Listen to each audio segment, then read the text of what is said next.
right. Hey guys, welcome. I know it's been a while since I've put out a review. Unfortunately, I haven't been able to do a review with my partner for a while, but hopefully we'll be able to do some things down the road. So, here's an interesting review that we're going to talk about. Now, for many that may or may not know, I have fallen madly in love with the story and legend of Alexander the Great. I have several portraits of him in my house. I have a bust of his head in my house. I even purchased the DVD that was made in 2004 with Angelina Jolie, that me and my friend did a review on. It's a long film, but it really is really good of explaining his life. Well, there's a reason I had to explain all this. My ex-husband was in Canada, and he got back last night, and he said, "Oh, guess what I found at a dollar store in Canada?" And I said, "Well, what did you find?"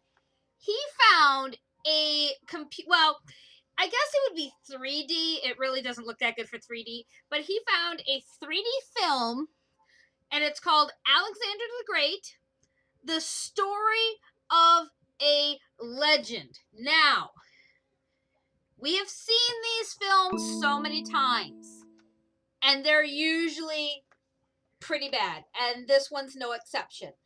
They sugarcoat it way too much. I know it was for kids. It's not rated, but when I mean they sugarcoated it too much, and mind you, this is a 90-minute film. 90 minutes. The film that me and my friend saw, 3 hours and 16 minutes, which was enough to tell everything. But let's get back to, we'll just call it the story of a legend. It was bad. The voice acting I could kind of let slide, but there were moments where they were trying to make it a bit comedy. You know, they were trying to make some bits funny, and I was like, that's not the point. They sugarcoated the relationship between Alexander and his father, which was not a thing. They kind of lied on how his father died. In the film, they show his father crossing this bridge, and obviously the bridge's ropes were cut very thin to where he fell to his death.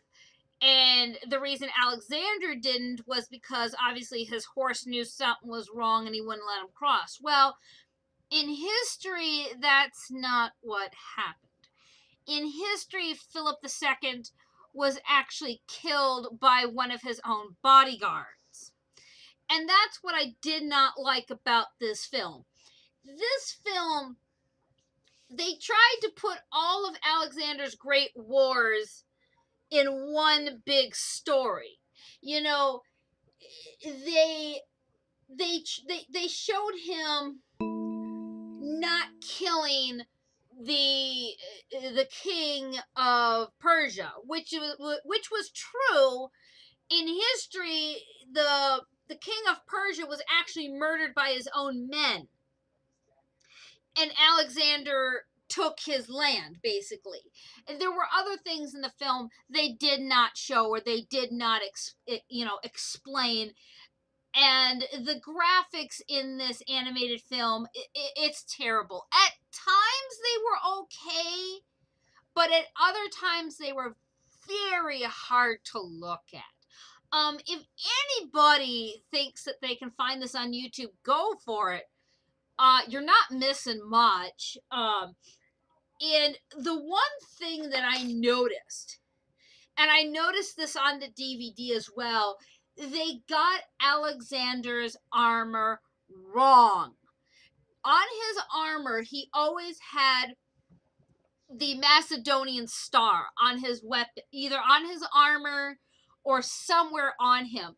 They did not put that, and that's a very important piece of history there. They didn't even really do it on the shields, which is a big thing of Macedonia. They didn't talk about his wives that he had, which is fine. They sugarcoated the battle scenes a lot, which I'm sorry.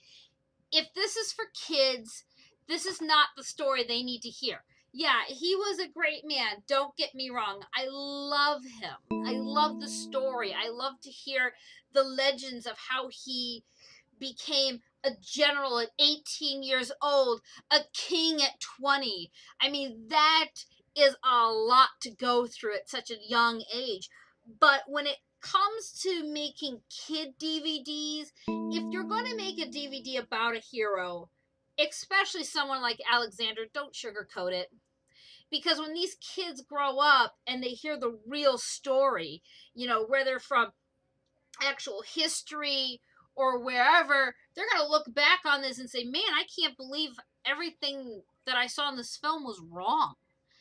I mean, I understand they can't show Alexander who was gay, but he was feminine. They got some of that right. The voice actor that plays him sounded decent enough. I gave him a pass. But there was this one character, and his voice was so annoying and so bad I can't even remember the character's name, but it was the Persian emperor's brother, and it was terrible. I don't know if it was a male voice actor that was doing this or if it was a female actress, but the voice was so annoying. I wanted him to die. Like, I just wanted him to just die. They got some of the battlefields right, but like I said, they tried to cram, like, Alexander the Great's last fight was in Asia. That was his last battle, and the reason it was his last battle is because during the battle he got injured. He got hit in the chest with an arrow. He fell, and they retreated.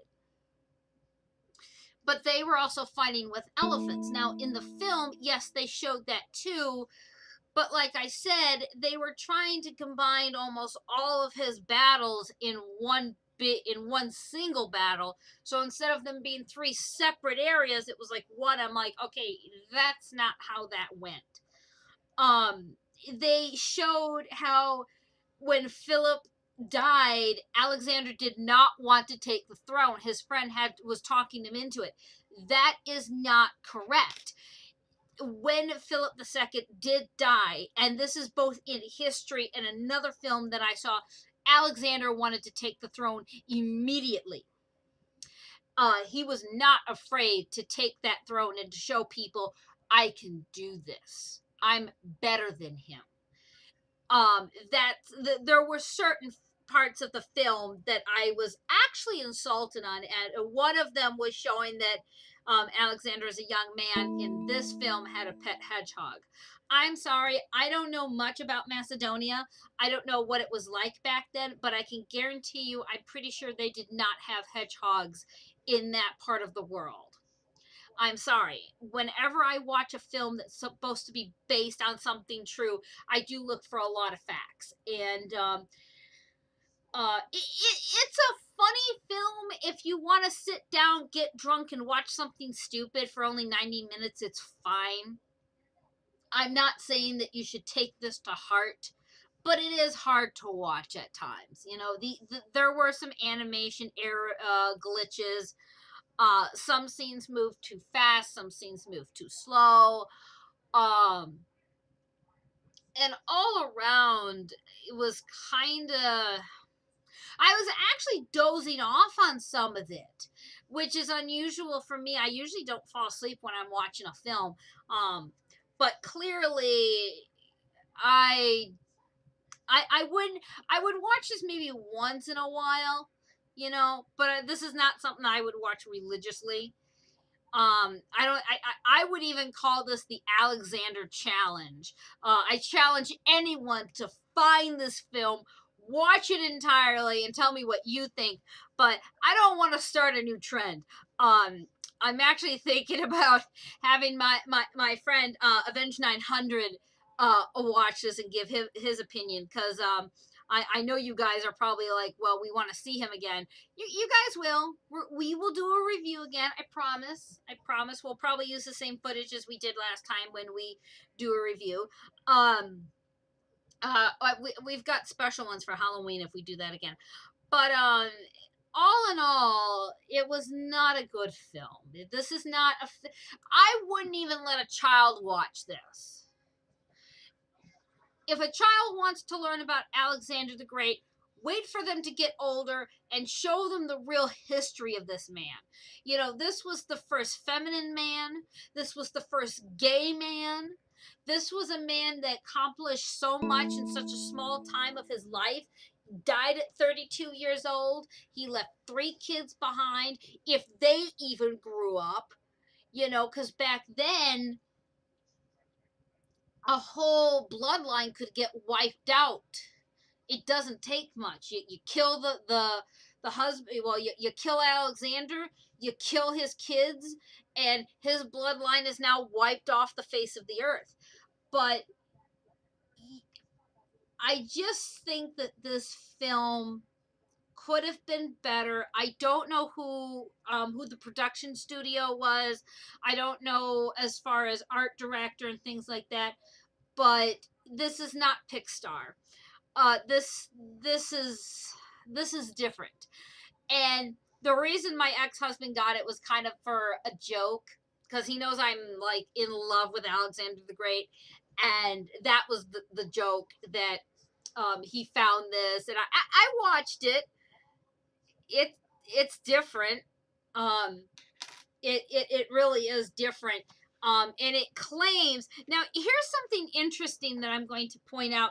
In the film, Alexander referred to Zeus as his uncle, when in history, not just in history, but in another film about Alexander, Alexander referred to Zeus as his father, because his mother had told Alexander that Zeus was in fact his biological father, and Philip II was not his father.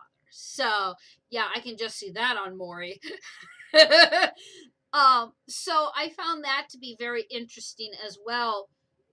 But there were things in this film they didn't show in the movie. There was this it's called the Knot of Heroes or the Knot of Kings. It's something like this. It's this big knot, and anybody that can untangle it will be known as the king of the world. Well, Alexander, and this is both in the history and the film, Alexander did undo that knot. He took his sword and he cut the knot in half. They didn't say how the knot had to be undone, as long as you could get it undone. So that's how he got that rank. Oh my, I'm seeing the record time. Anyway, guys, this is Jahia Moon, and as always, I will see you in the next anime. Bye bye.